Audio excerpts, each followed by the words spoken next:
Hello and welcome to Business Today. I'm Siddharth Zarabi and with me today, Rohan Dhamija, the Managing Partner for India and Middle East at Analysys Mason, a telecom consultancy organization. Welcome to Business Today. Rohan, the 5G spectrum auction is over.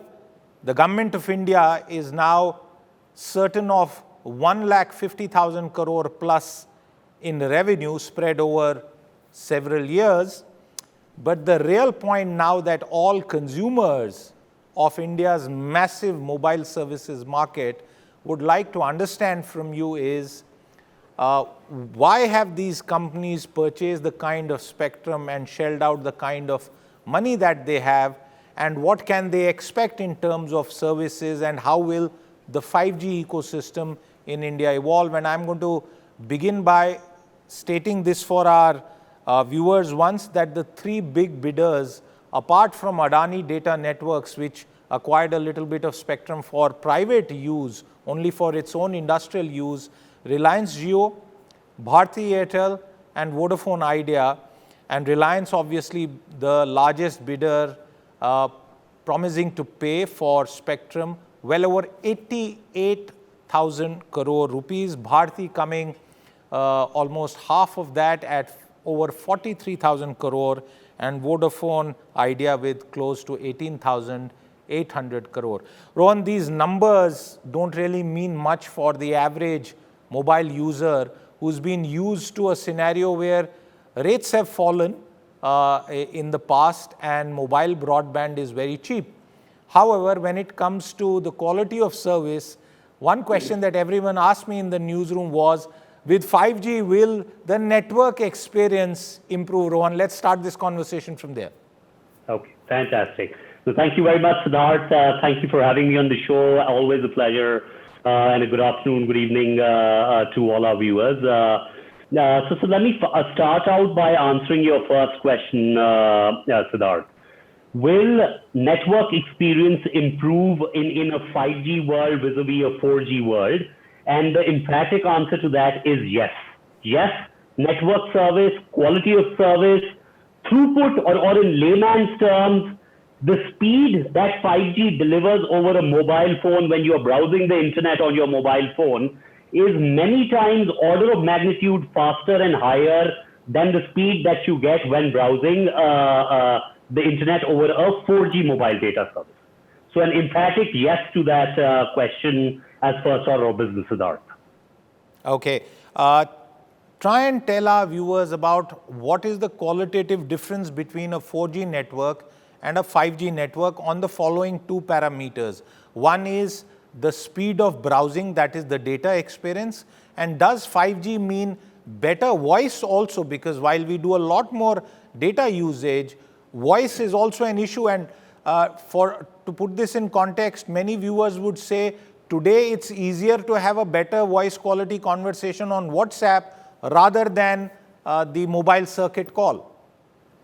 Excellent, excellent. So let me touch upon both of that and break the network experience, the consumer experience into the data and voice components. Yeah. Now on the data bit, Siddharth, the answer is very simple. Just by the way the technology is constructed, the standards related to the technology, 5G offers users a much higher download and upload speed while browsing the internet than 4G does. Yeah. So all things being equal, 5G speed is many times faster and higher than a 4G network speed. And then we already touched upon that. So a significant better consumer experience from a data perspective in that sense. On the voice bit then, Siddharth, what's interesting is that while technically there are some advancements related to provisioning voice on 5G, but to the consumer, I think much of those advancements in voice will be transparent. The consumer will really probably not see the difference.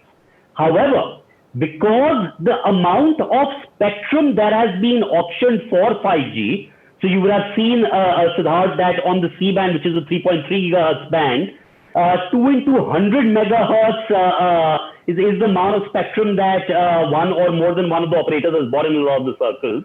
vis-a-vis 2 into 5 or 2 into 10 of spectrum being used in 4G.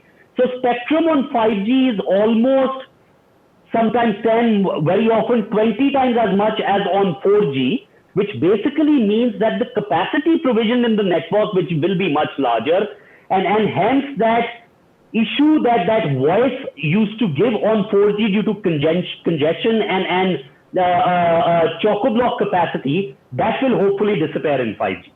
So in layman's terms, Siddharth, data much faster speeds, voice, while the technology is slightly better, I don't think the customer will get to see that, but because of data capacity, hopefully the voice quality will be much better as well.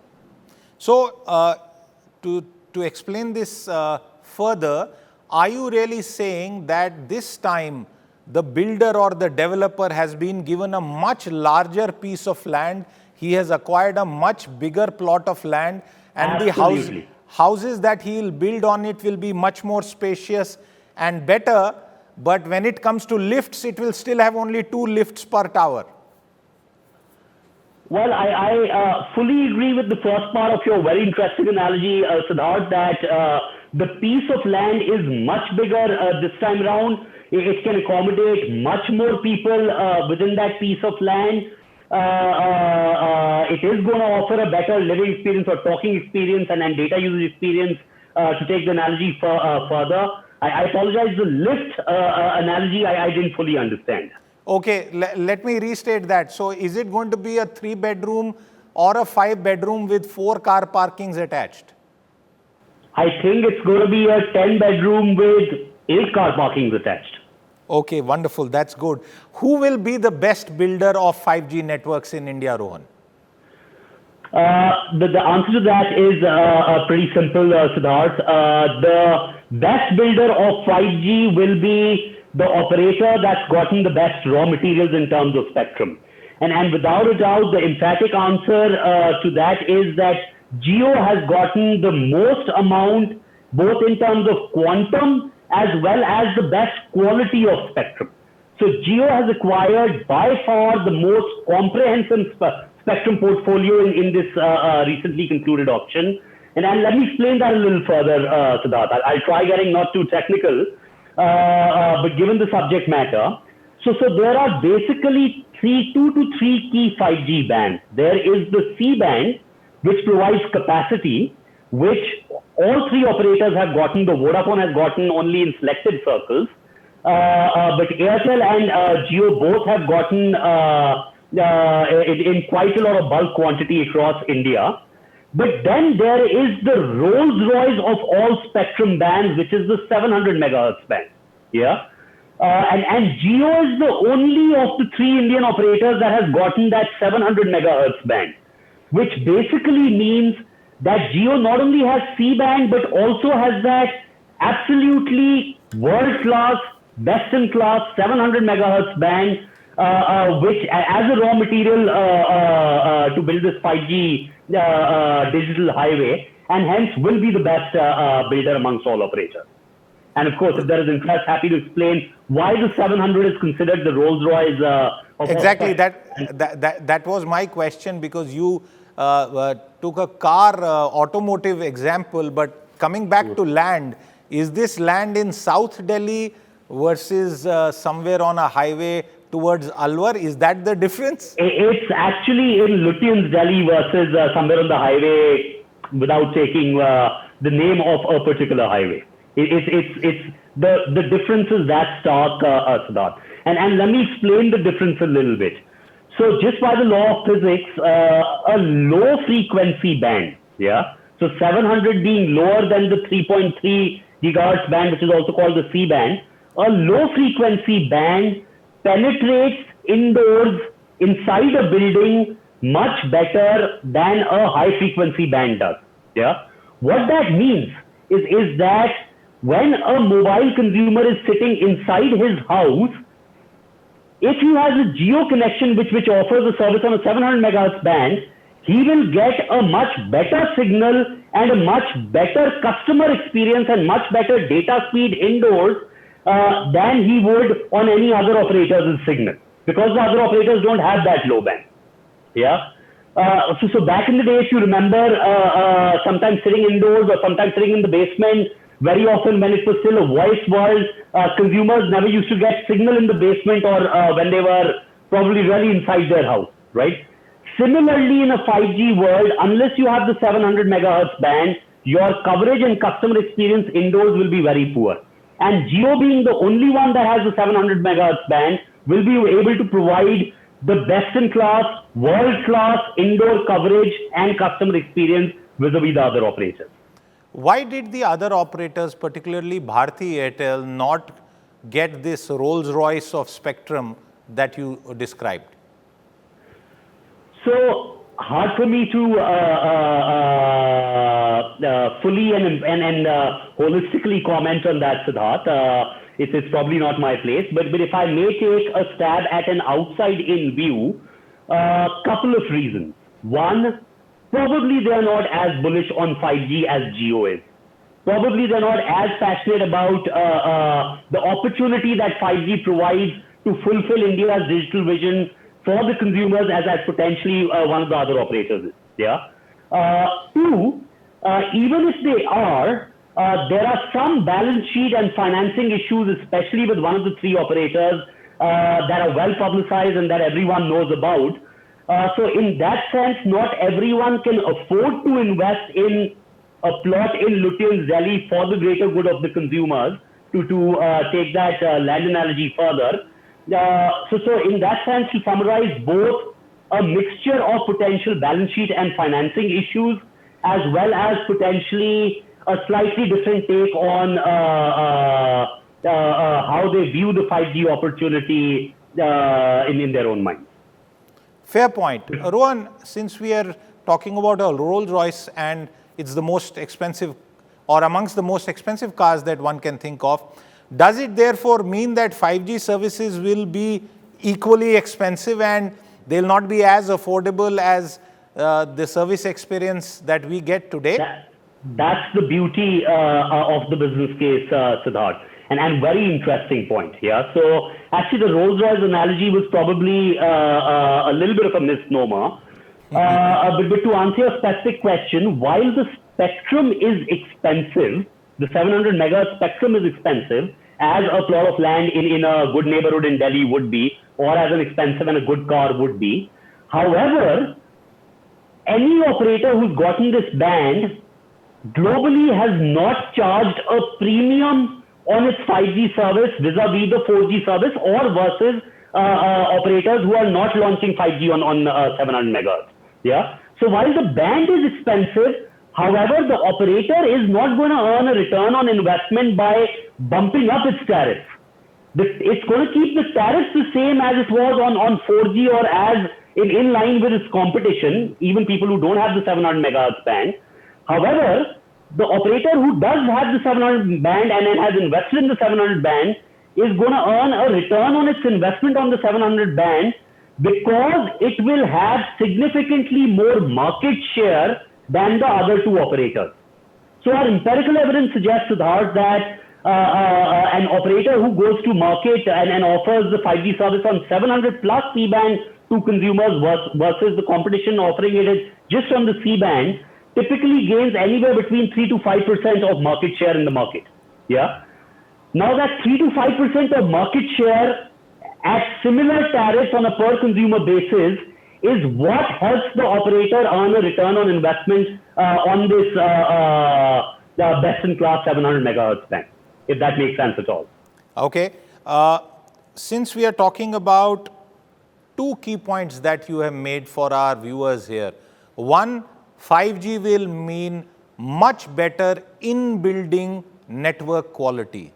Your Absolutely. voice as well as your data surfing will be of a magnitude far better than what you currently see, and perhaps the issues that you face in basements or deep inside very large buildings, that will not happen. That's what Rohan is telling us. Rohan, if we were to take this forward, the point is we have moved from a situation where operators were offering services practically free, and voice is now free, and then there was some sort of rationality coming back to pricing in the market, and there's a certain price that you have to pay for mobile broadband. I'm not taking fixed line broadband into account here.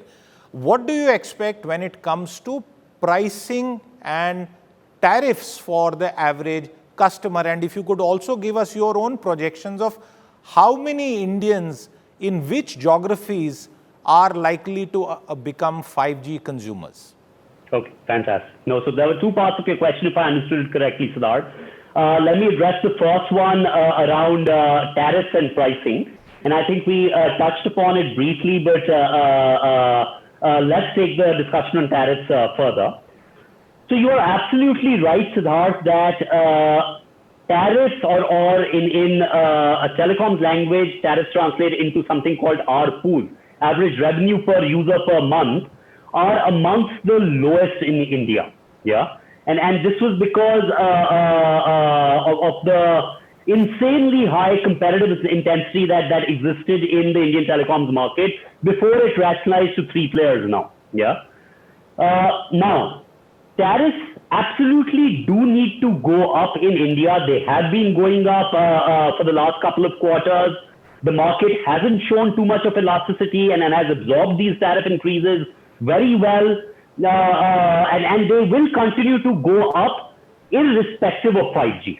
Yeah. So I'm going to break the tariff question down into 2 parts. One, whether tariffs need to increase independent and irrespective of 5G.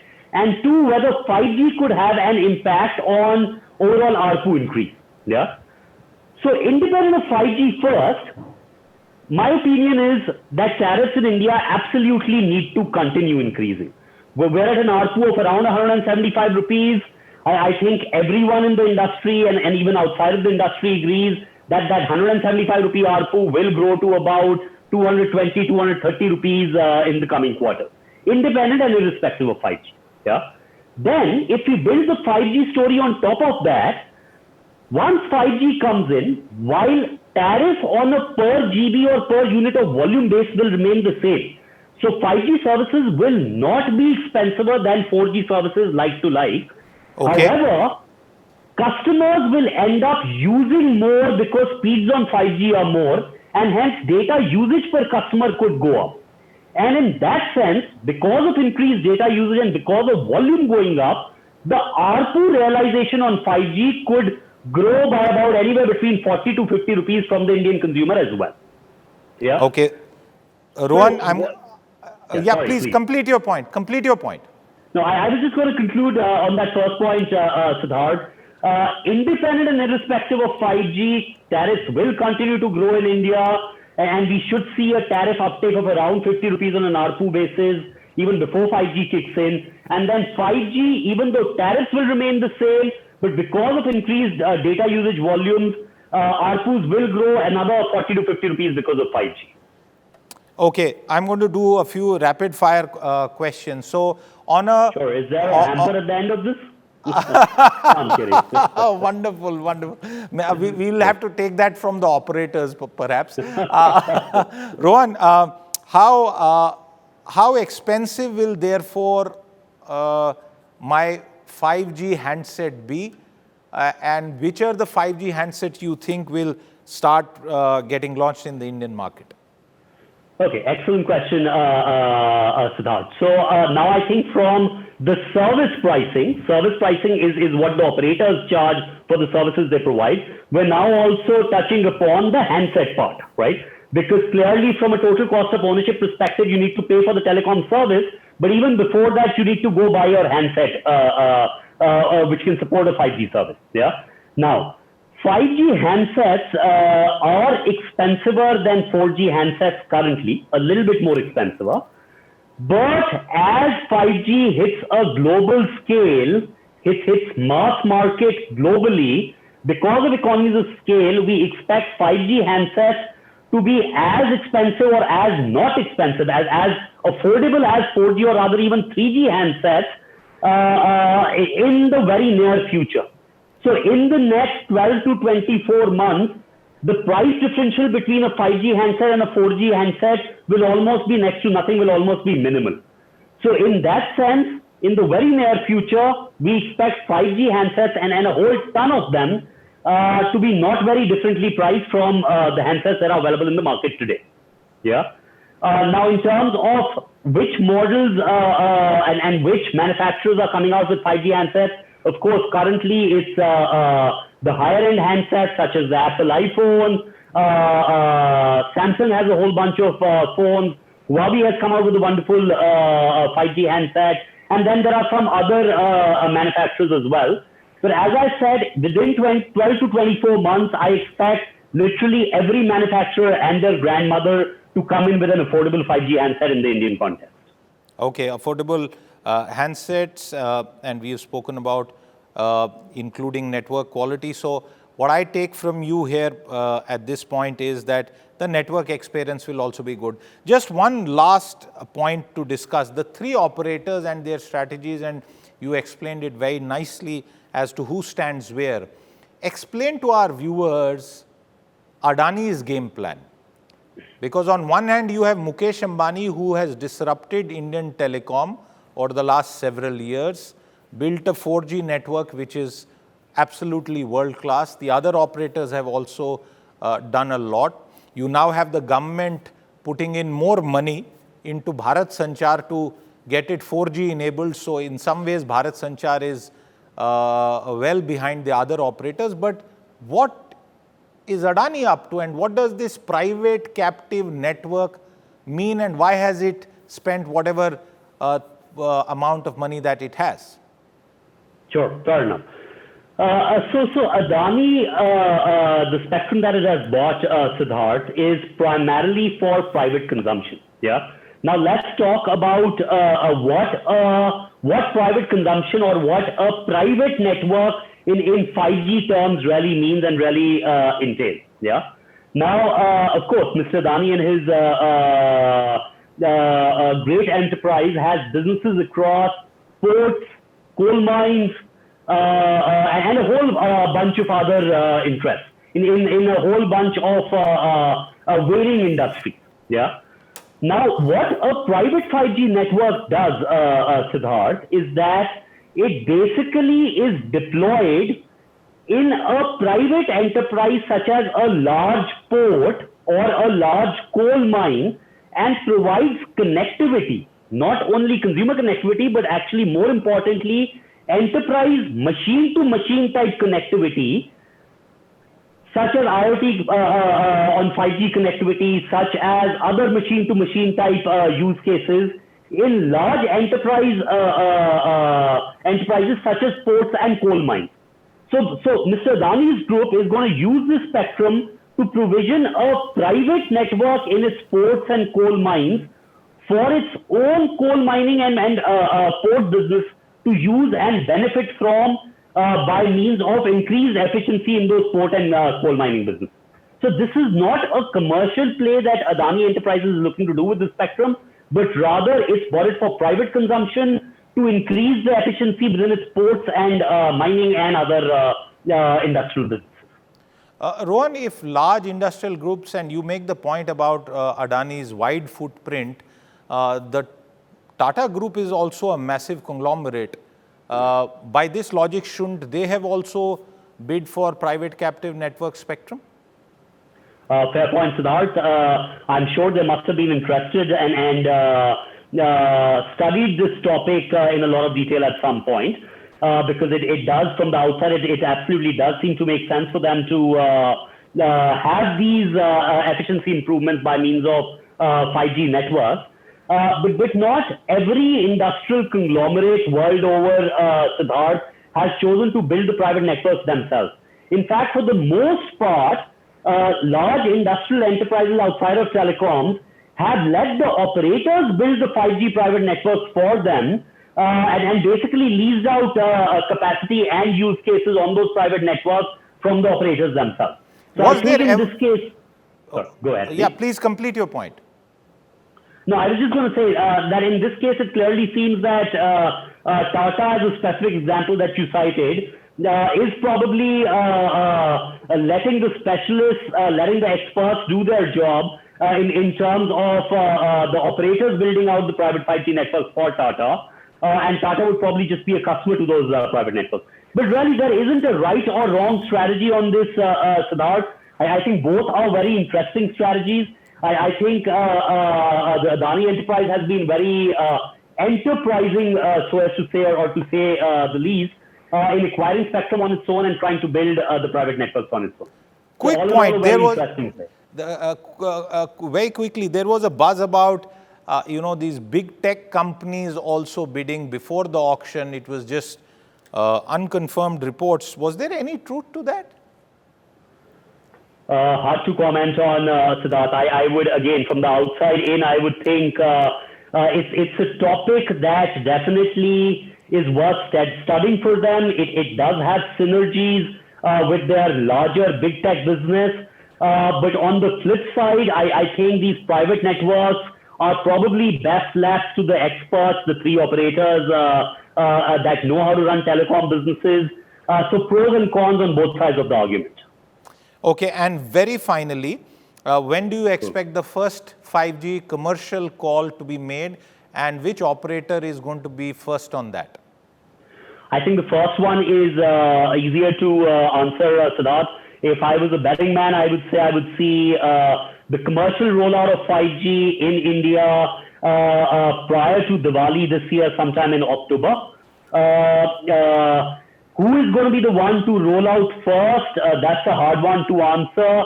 And I think probably the more pertinent question becomes, which of the three operators is going to end up rolling out the widest and the best network? And that I think we already touched upon and spoke about, given the raw materials that one of the operators has acquired.